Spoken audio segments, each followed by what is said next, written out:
Livestock grazing is an important permitted use of public lands. It helps to protect the great open spaces of the West. So, can just anyone graze their livestock on public land? The answer is not that simple, and there are a few things to be aware of when talking about your working public lands. Ranchers and the BLM have a relationship that spans decades, where both are obligated to responsibly manage a public resource through a permitted process. A key element to the grazing permit is what we call base property, which means ranchers must lease or own private lands which can support their herds when they are not turned out on public land.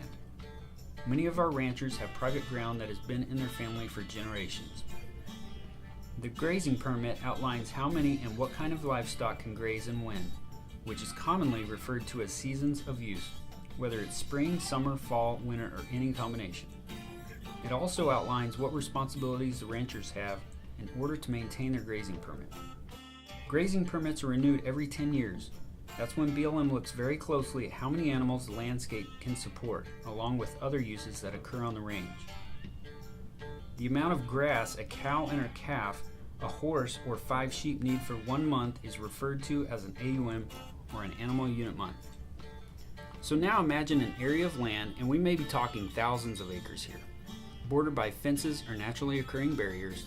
These are allotments designated and managed for grazing livestock.